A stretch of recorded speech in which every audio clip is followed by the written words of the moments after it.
Cast your eyes to the horizon and apprehend that ceaseless expanse of green, an unbroken vista of treetops stretching in every direction as far as the eye can see. There was a world you might have recognized here once, long ago.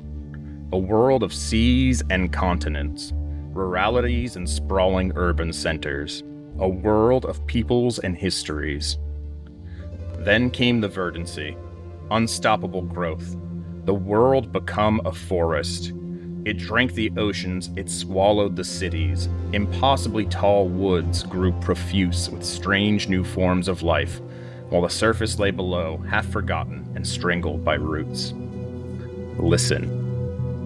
Hear the swaying and shifting of the world's branches as the wind rustles through them. Hear the soft chittering of insects and the faint cry of bird things with unfamiliar forms adapted for this new world. Listen closer. Do you hear it? In the distance? The creak of rope and oiled wood, the rumble of engines and the mounting roar of the saw. It is the sound of a ship, carving a path through the emerald canopy with its chainsaw prow. The lifeblood for a new society of scavengers, sailors, and survivors.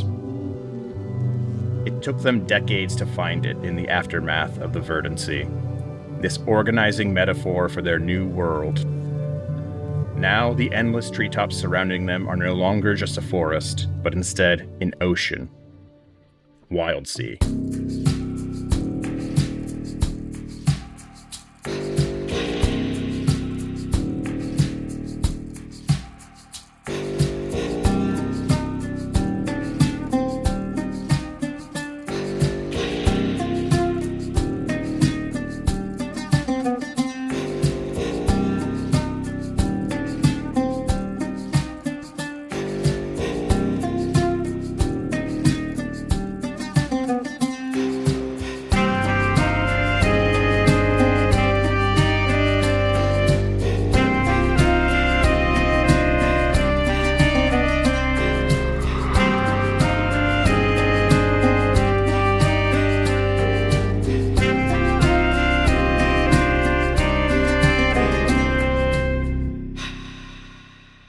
Howdy, and welcome to Risky Standard, everyone's favorite anti-capitalist actual play podcast, featuring a rowdy group of best friends playing tabletop role-playing games together. I am your host and GM, Mitch Brewster. You can find me over on Blue Sky at Magnesium B, and you can find the show on Blue Sky at Risky Standard, on Instagram, also at Risky Standard, or over on the show's Discord, where we are always hanging out, chatting about what's going on in the show, sharing maps, character sheets, inspiration images, things like that stuff. You can also find the show freshly over on Patreon, where you can support us and help us cover the costs of producing Risky Standard. This is something new that we're rolling out at the start of Season 2. And for just $5 a month, you can get access to a bonus episode feed, where we're going to be doing monthly releases of bonus episodes for the show. Right now, it's looking like that first bonus episode is going to be a little bit of a sort of world-building side story for this season, where we are playing a game of, I'm sorry, did you say street magic? By Caro Assertion, to help build one of the free ports that we're going to be visiting on the Wildsea. With me today, I have Pete Loftus.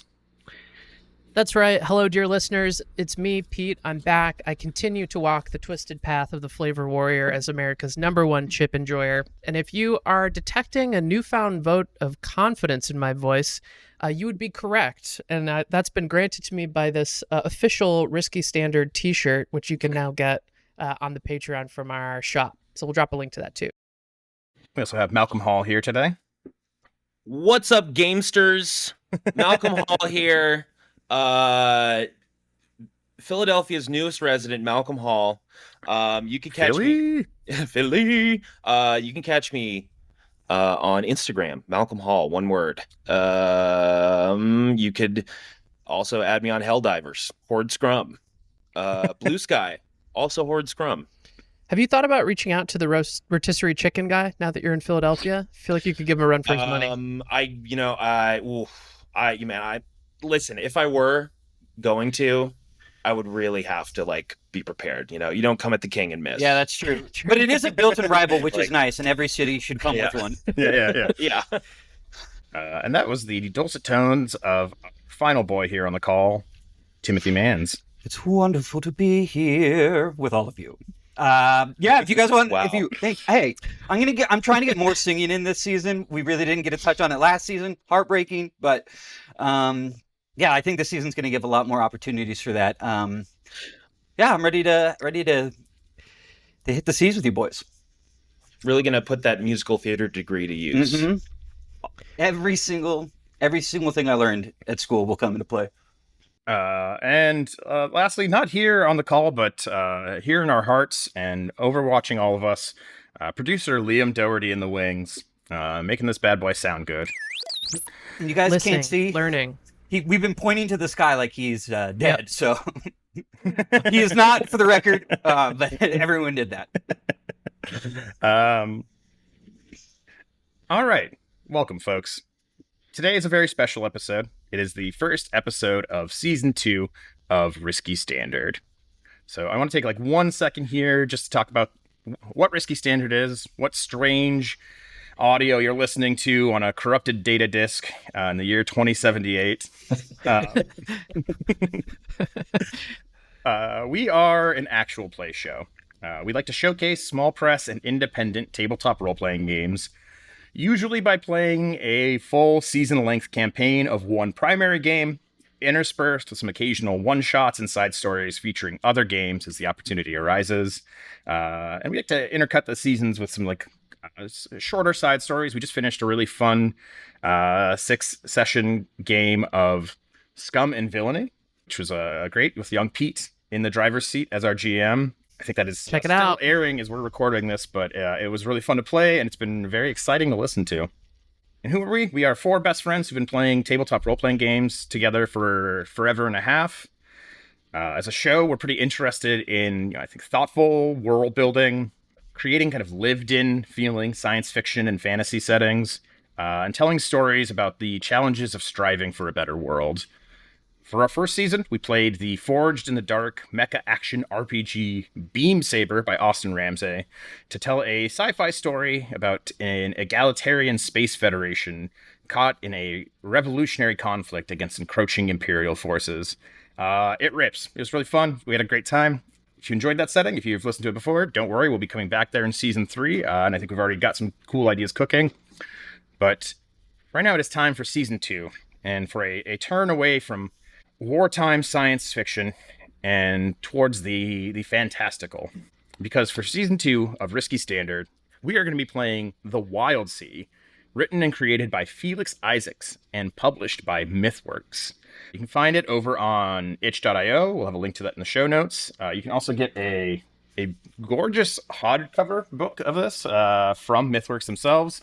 It's handsome, it's big, it's lovely to look at. Excellent art. There's a bunch of artists in there. One of my favorite hardcovers we've gotten during doing this so far.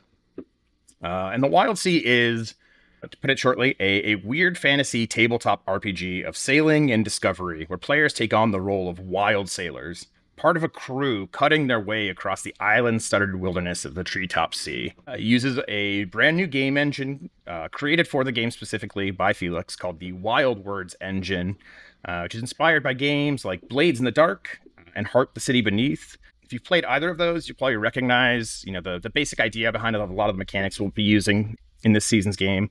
And I'm not going to take a lot of time here at the top to talk about those mechanics. As they come up, we'll kind of explain what we're doing and kind of hopefully give you a nice tutorial on what it's like to play the Wildsea.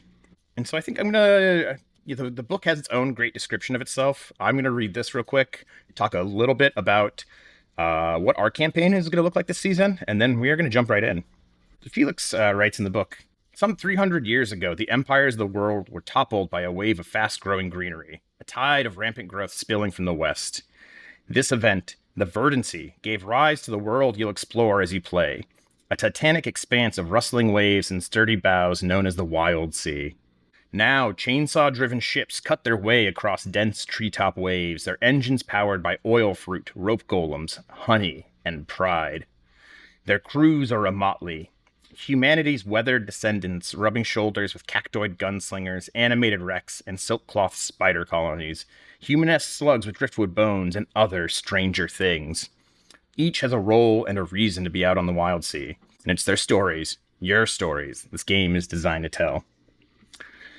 I think that kind of cuts to the heart of it. Wildsea is a game of exploration and discovery set atop this kind of treetop sea. It has a lot of interesting mechanics dealing with like journeying, traveling, exploring, collecting resources. There's probably like a little bit of Minecraft in here somewhere. That's right. This is going to be a much more Minecraft-centric season than we've done before. It's going to be a little bit of a departure for a lot of our listeners, but if you loved the movie with Jack Black, you're really going to like this season. Chicken jockey. Did you guys see that? No, I didn't see it. I didn't see it. I never played Minecraft. I don't know how it works. I've not seen it. I thought you were going to say, obviously, I've seen it. I'm a Roblox boy. True. Full stop. I've never played Roblox either. I'm sorry. I'm not touching that one. Yeah, I know. I'm not going anywhere near that. I know what goes on there. So let's talk a little bit about what I'm calling the state of the Wildsea today. Just a little bit of a lead into like what we're going to be doing, the story we want to tell together here, and then we'll get the ball rolling. We'll get the boat on the road, as it were. So like I kind of said in that little quote from Felix, it's been roughly 300 years since the Verdant, the apocalypse that overtook and changed the world forever.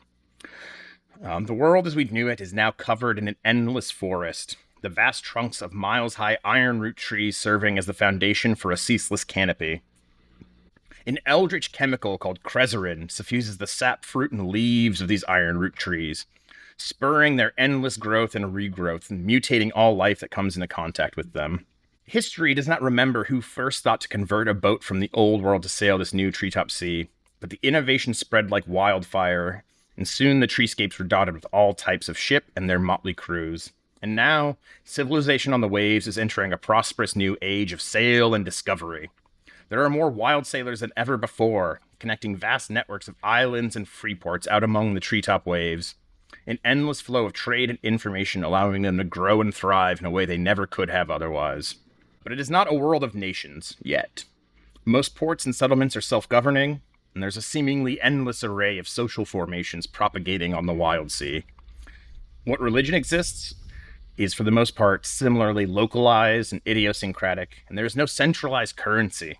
Bartering is the word of the day when it comes to trade and exchange. And in lieu of nations or governments, this new age of interconnectivity has instead spawned a different kind of social order that stretches across the borders. A proliferation of guilds, cults, societies, and professional associations whose loose connections bind together the disparate populations of the Wildsea. And one of these groups, one that we're going to be talking about a fair amount this season, is the Lantern Society. This loose association of philosophers, scientists, explorers, and researchers with a shared commitment to understanding the nature of the Wildsea and spreading that knowledge.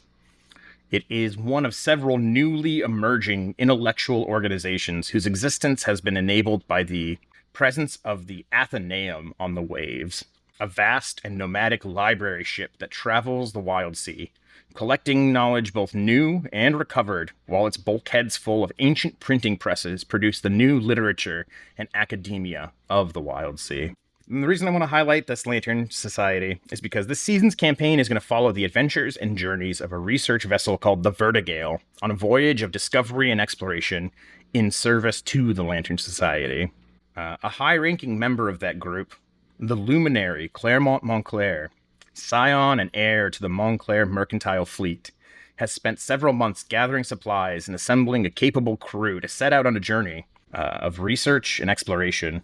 And that is where we will be jumping in today, because it is that crew who our players are going to be taking the roles of for this season's campaign. Yeah, I mean, I think I'm going to toss out one other bit there too, where like broad strokes for me in this season anyway, the kind of themes we're touching on a bit are like the age of discovery, right? These kind of early periods of reaching out into a wider world. I think it's sort of like the Life Aquatic meets Star Trek, the original series. I think it's fair with like a heavy kind of drug-tinged dose of Adventure Time injected in there somewhere, right? We are in a post-apocalypse, right? The old world ended. It was destroyed by this rampant wave of vegetation that has completely overwritten the world. And so what we have now is built on the bones of the old world. It's stuff that's pulled up from below. It's scavenged and then repurposed. Not unlike ancient Terraria. Or what is that? Tartaria.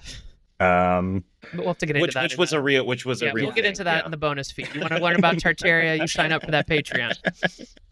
I have no idea what you're referring to. Door somewhere? That's Tartar. It's Tartar. Okay, a lot of people don't know that. All right. We open on a shot of the Wildsea itself. It is an endless stretch of leaves and branches, constantly shifting with the sway of the wind. It extends to the horizon and beyond, just green forever.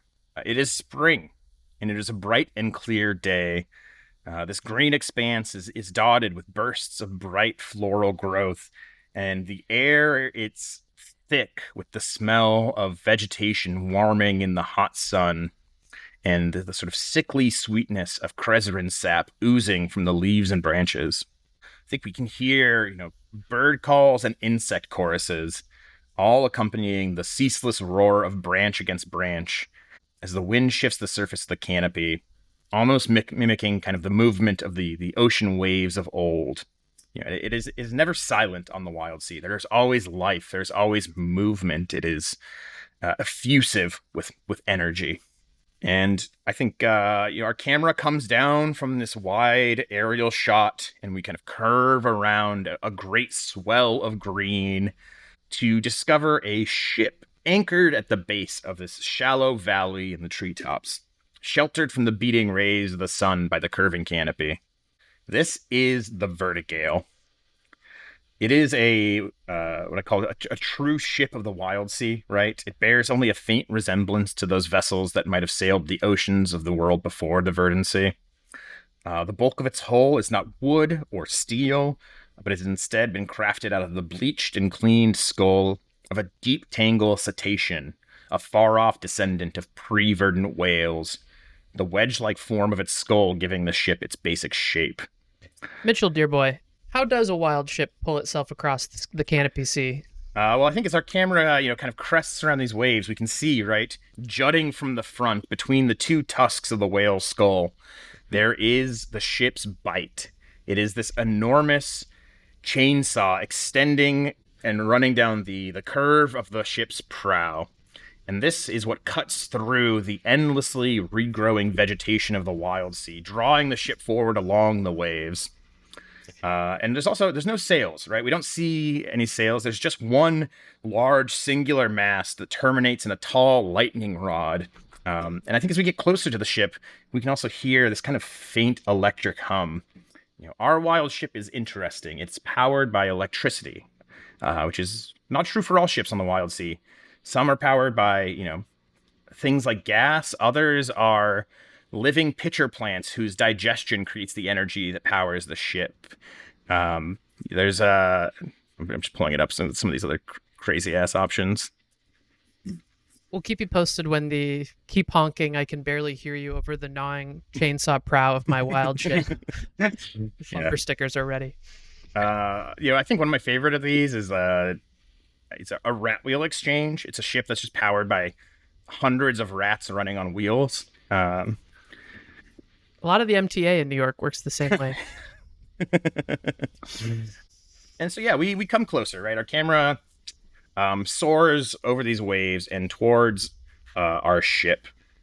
And maybe, as we kind of approach the ship, I can take a second here to say the Verdigale is a ship that we all created together before the session.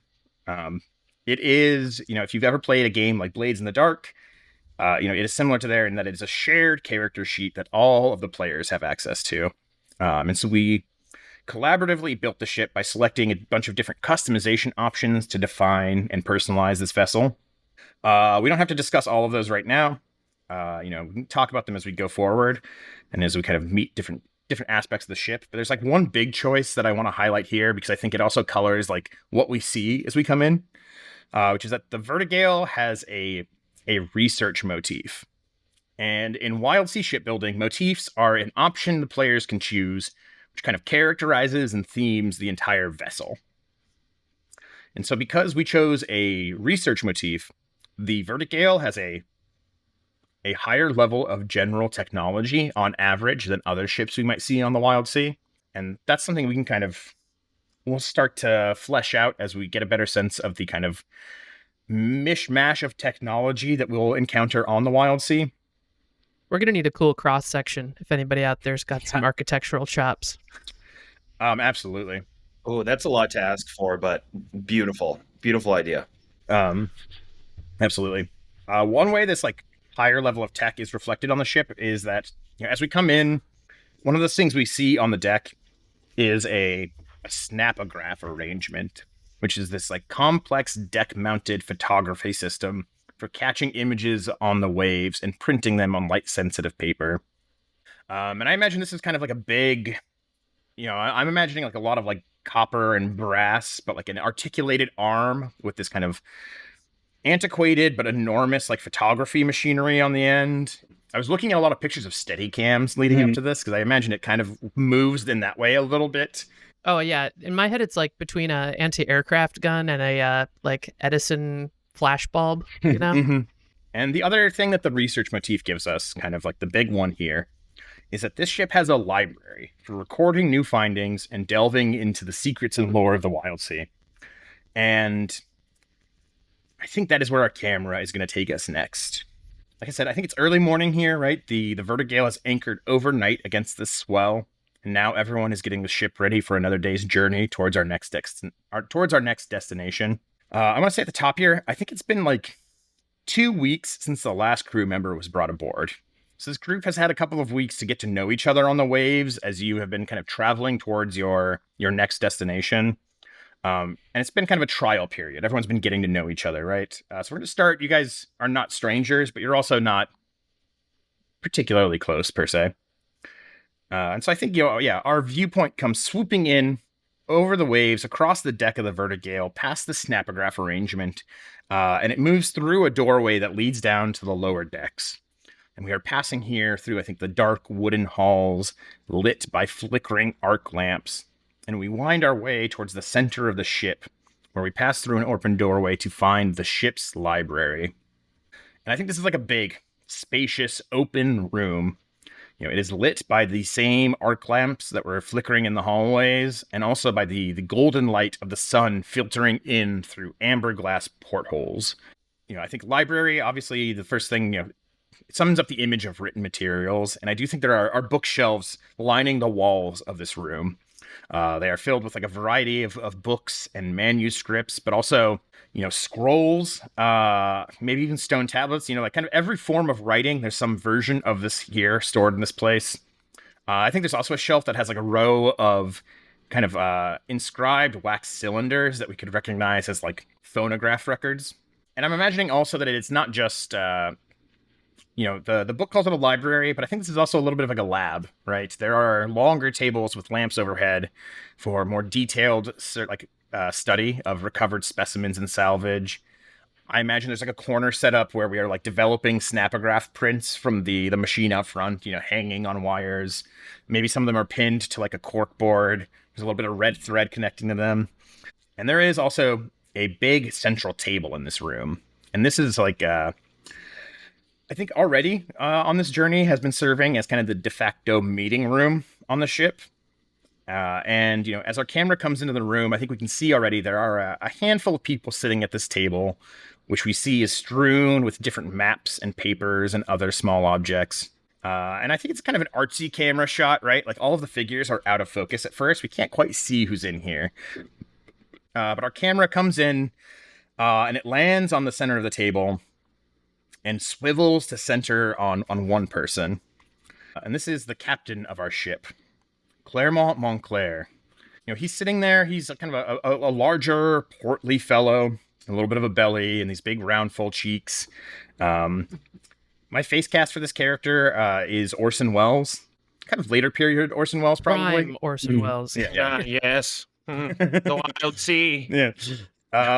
And he's got like dark brown hair. It's been slicked back with some kind of bug-based pomade. And he's got like a thick, bushy mustache. And he's wearing like a cream-colored suit. I'm imagining in kind of like the what we would know as the Edwardian style, right? Like it is like a little impractical for the Wildsea. It is a little too nice for maybe the work you're supposed to be doing. He's a real Nigel Thornberry. A little bit of Nigel Thornberry in here too, for sure. I think he's got like a red ascot that has been like monogrammed with like a golden M on it. And as the camera kind of settles on his face, he looks around, at the figures at the table we can't see yet. He takes a deep breath. Gentlemen, now that we've settled in as a crew and come to know each other better as peers, I thought it important to discuss our upcoming journey together and exactly what it means to set us all in accord. And he reaches to the center of the table where, I think amongst this papers and other assorted kind of miscellany, there is a small phonograph that is loaded with this unblemished wax cylinder and a curving brass horn that's pointed straight up. I think he reaches out, he clicks something, he presses a button, and a small arm with a little needle descends down, and the cylinder begins to spin. And as it does, the needle starts to like kind of jitter and inscribe something into the wax. And Claremont says, of course, you all won't mind if I make a Vox cylinder recording of this momentous occasion. Why don't we introduce ourselves for the record? And he leans in slightly towards the phonograph and he says, I am the captain and charter of this vessel, Claremont Montclair. And with that, the camera, I think, in my head, this is my set of the 70s show. The kind of stoner camera. But I think the camera, like on the center of the table, spins to reveal our first crew member. And why don't we just go in introductory order here? Young Pete, do you want to introduce us? Character creation screen pops up. Yes. Yeah. If you're playing this at home, this will be when you get to make your own custom character. Okay, I'm just putting all my sliders up at max. But yeah, Pete, why don't you introduce us? You don't have to do this whole thing in character, right? I think you can kind of just give us a little sense of like who you're playing, what they look like, and what their whole deal is. Oh, yes. I'm playing as Calithiel, who's a bit of an oddity on the Wildsea. I think finds himself a bit more at home beneath the bows than above. Cal, I think as most people would pronounce it. It's about 5'3", short, stocky, covered in segmented chitinous plates, is an isopod of the Carchibora bloodline, descended from the common woodlouse for those less entomologically inclined. In other words, he's a little pillbug guy. He's got 6 limbs, 2 short, stocky legs, and 4 arms. Cal is spit-born, raised in the relative safety of a pre-verdant ruin, the shambling city of Armadillium, lost to the tangle of the Wildsea's growth. Most spit-born, being someone who's grown up in relative safety, values trade, trust, hospitality. But the Isopodia are uncommon on the Wildsea. Some years past, Cal became separated from his kin when a root quake, I think, caused some disruption, and ever since then he's been trying to find his way back, making do where he can. Cal's a dredger by trade, scavenger who crawls wrecks and ruins for loot and treasure, and he's had to get by on his own since being separated, dabbling as a master salvager, but is not above the occasional allure of liberating salvage from the deserving and the fortunate. Excellent. So yeah, I think our camera rotates, one person more to the side, and he takes a big rip off the joint, passes it. Malcolm, why don't you introduce your character to us? Yes. The camera comes in and focuses on a handsome young man by the name of Reese Kane. Reese is the son of a very powerful and influential family in the willowy tall shank called High Sonder. Now, a tall shank is a big tree that is also, home to a settlement. Think like a redwood with a little Ewok village up top. Exactly. Yeah, taller than the other very tall trees that are all around. They stand out very, very high. Reese is a ardent, which in the Wildsea world is the the descendants of human beings that were on whatever this world is. So I think they are. I mean, I don't think there's really anything different about them as opposed to their ancestors. It hasn't been that long. We'll get into that later. But so he is an ardent shankling. Reese's family is very influential.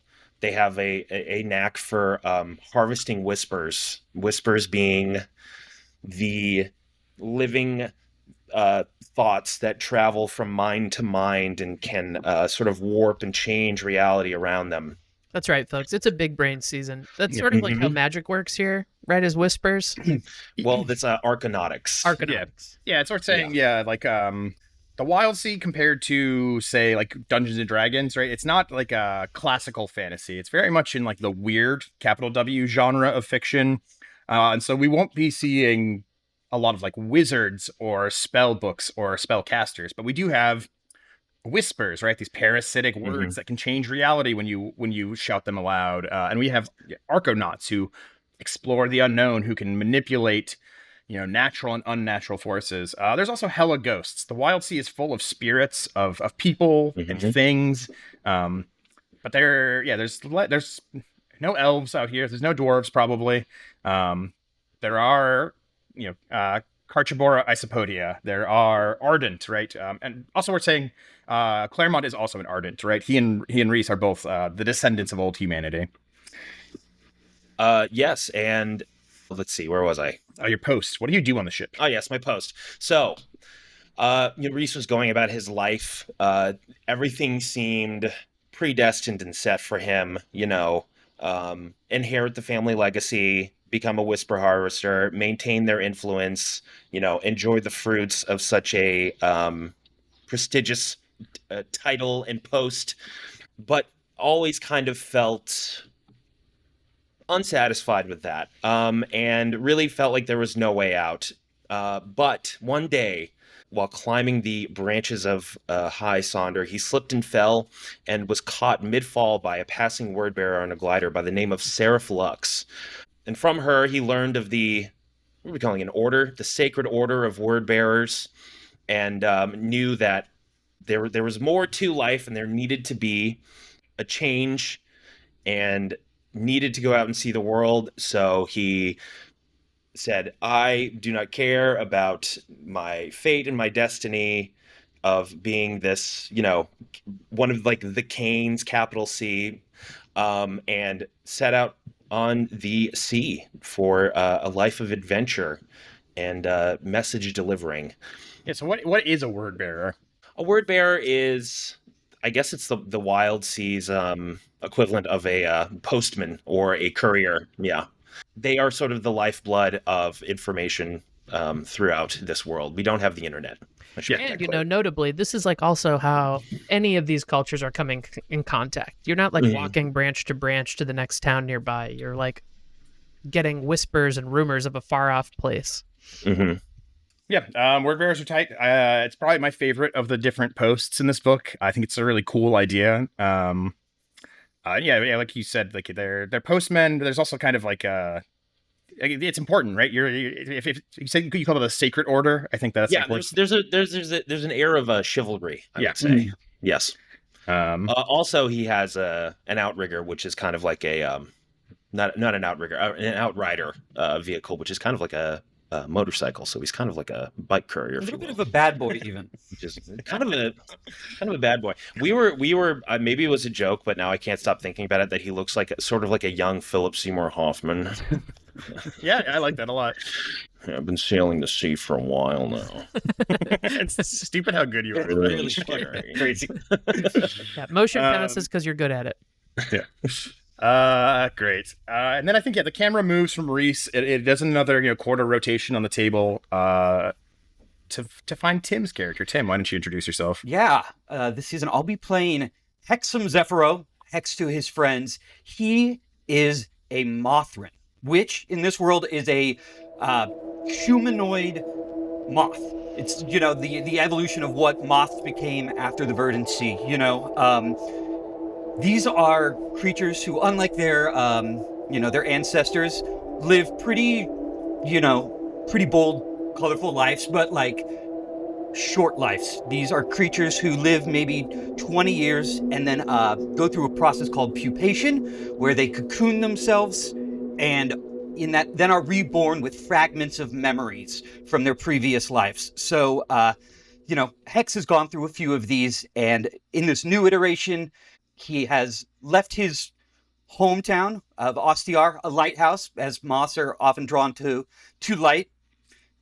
It stands to reason that they are some of the people who run lighthouses in this world. But he grew up in this like port city and always was fascinated with watching the Wildsea sailors being brought in by storms. And he was fascinated with the power of these storms because in this world on the Wildsea, there can be living storms, which are, very powerful entities that both fascinating and terrifying.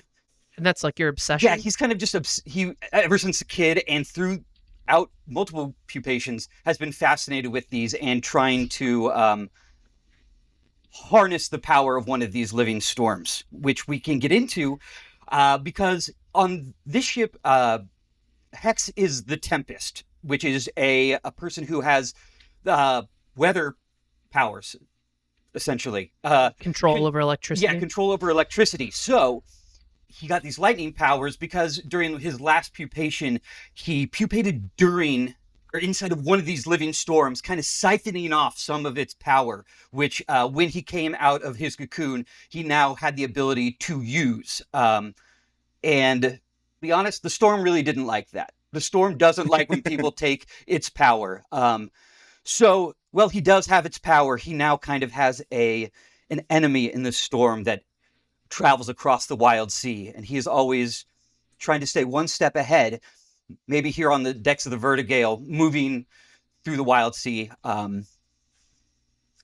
And that's what has brought you to Point Pleasant, West Virginia since around the mid-'60s. Yeah, but it's a little Mothman humor for the listening audience at home. Yeah, so with these lightning powers, he also we are pairing it with another playbook in the book, the Rattle Hand. He uses these powers in conjunction with fixing up the ship, running its ceramic battery with lightning strikes, maintaining the ship. He's here to also help with that. Yeah, and our friend Hex is it's about 6 feet tall, humanoid moth, like I said, and he looks bigger than he is, kind of because he is a sagebrush moth, so they kind of got the big furry like head and collar around the necks. But if you were to get him wet, I think you'd see that he's a little bit of a scrawny guy. Well, pause. Water's hard to come by in the Wildsea. That will never. Yeah, he'll never let you see that. But Okay, that should be good. Yep. Get my boy Montclair's wet. like trying to get the horn back from Hex. He's like, okay, it's not a huge lax cylinder. Let's.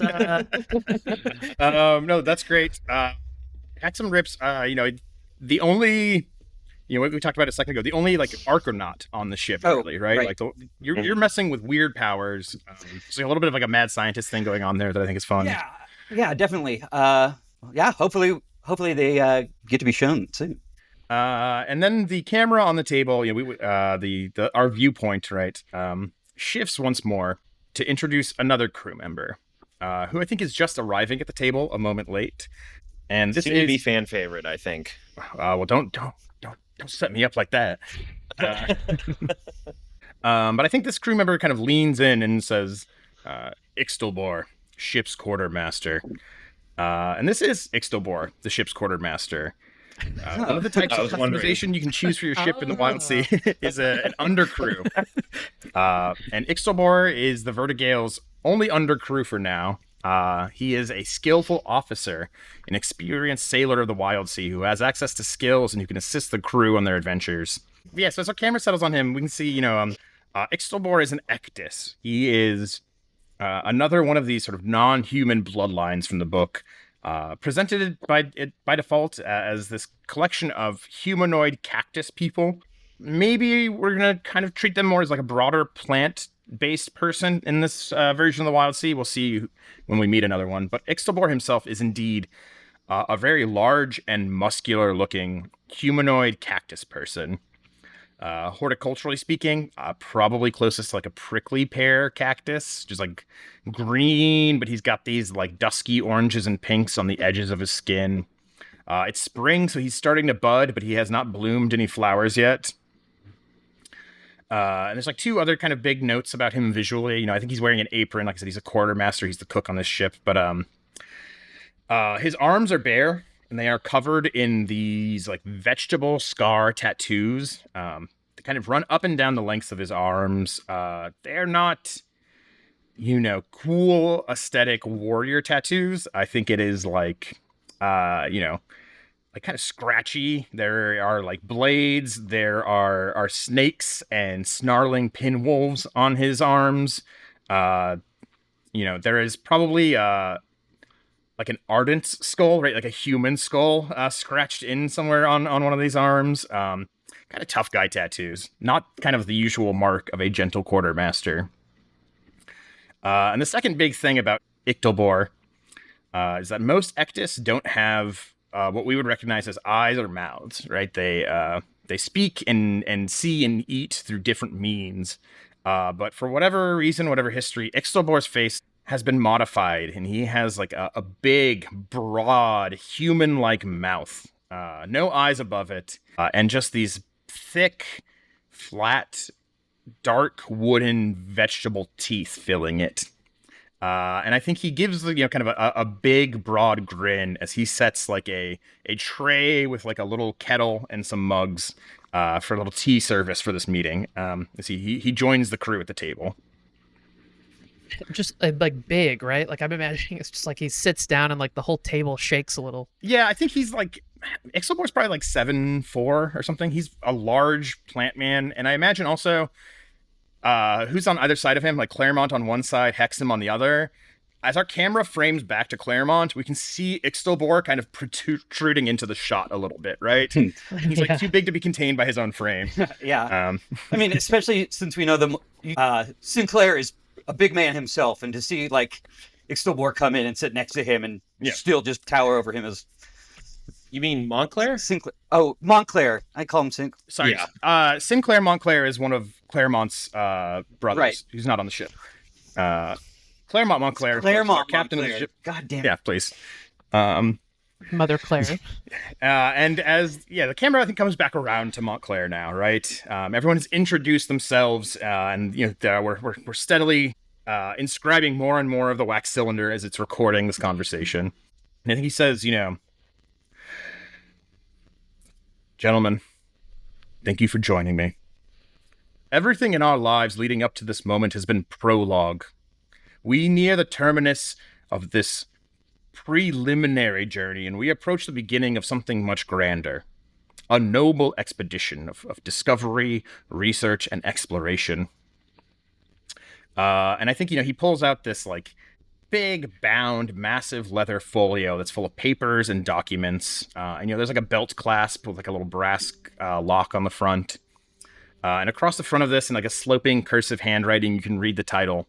This is The Shape of the Wildsea, an ontological survey of the post-verdancy world, with Claremont's name signed below on the folio.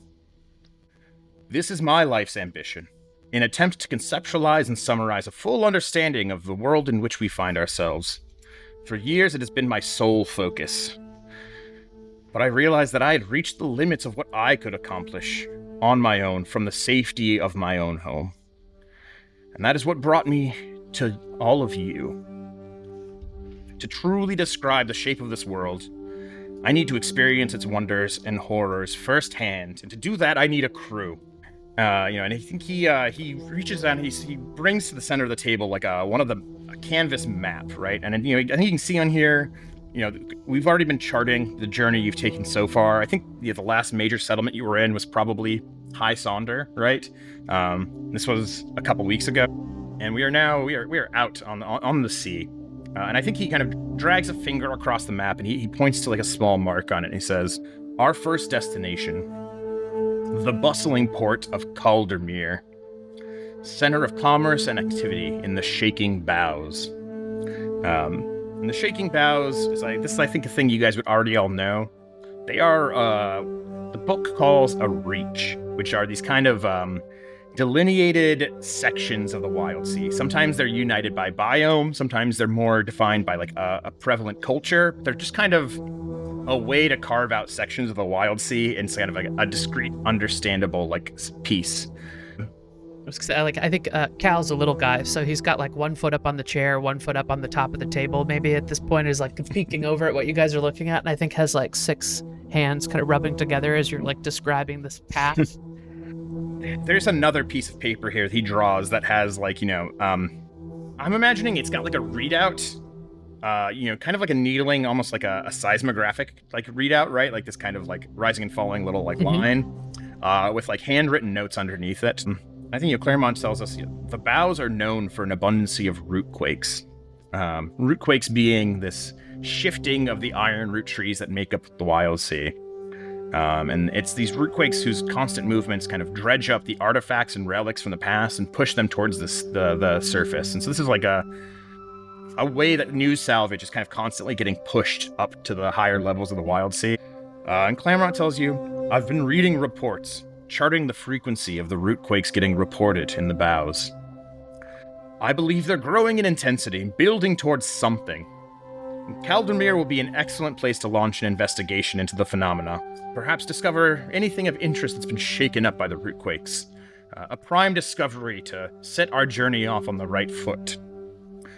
And then he takes a pallor crosses his face. He puts a hand to his chest and he looks down, solemn and serious for a moment. There is one last dark cloud hanging over this journey before we begin, and I must address it. My family's history. And he, moves his hand to kind of... Oh boy, here we go. Highlight the golden M on his ascot. Hex is relieved this is the storm he's talking about. It is true. My father, Fremont, and my brother, Sinclair, helped me secure the materials needed to construct the Verdigale. And that much of my research until now has only been possible because of the objects recovered by my father's mercantile fleet. But this is not a mercantile venture. We are not here to amass riches. We are not here to unearth treasures. We will not be relying on my family's fortunes as we tarry forward. I have rejected them. I have cut myself off from the Montclair fortunes, and I will make my own name on the Wildsea. Maybe we could just accept a little bit of help, though. I mean, it couldn't hurt, I think. The ship is all the help we need, and it took more than you would believe to get this out of old... My father Fremont is a shrewd trader. Excuse me. Anyway, he glances at the phonograph. You can see the wax cylinders nearing its end. We gotta wrap it up quick. As you know, I'm a luminary in the Lantern Society. This vessel's mission is dedicated in service to that society's noble cause, illuminating the world with knowledge and casting aside the shroud of ignorance from our eyes. And I think he reaches into his cream-colored jacket and he withdraws a sealed envelope that has like a wax seal with like the Claremont M across the front. And he puts it on the table next to the phonograph. And then he reaches in again and he draws out these 3 brass brooch pins, each of which is like stylized in the shape of like a simple lantern. Over these past few weeks, you've come to know me and the rest of your crew. And he looks from each of you now in turn. It's kind of like a look of pride. He's picked a good bunch, he thinks. If you accept the charge of the ship's mission, to uncover and disseminate the hidden knowledge of the Wildsea, then take these badges and be marked in the Society's records as lantern bearers, luminauts banishing the shadows of ignorance wherever we arrive. And he puffs his chest up and he reaches in, he grabs one of these badges and he puts it on his coat too. It's like a demonstration of what we're doing. Oh, that's how you put a pin on. Sure, I'll help you cast some light in dark places, as long as it glitters like gold. If I wasn't already duty-bound to you, sir, then I still would heed your call to adventure. I wouldn't be on this boat keeping it running if I wasn't.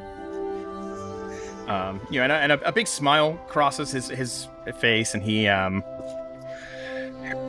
hits a button and stops the cylinder from recording any further, right? And I think he takes it, and there's probably like a little cylindrical, like like seal, like container that he slides that into. And then he stands up from the table.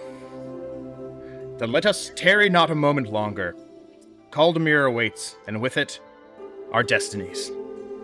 And I think with that, it is, a rush of motion. It is time to get the ship moving. Yeah, we are setting sail for the day on a journey towards the free port of Caldemir.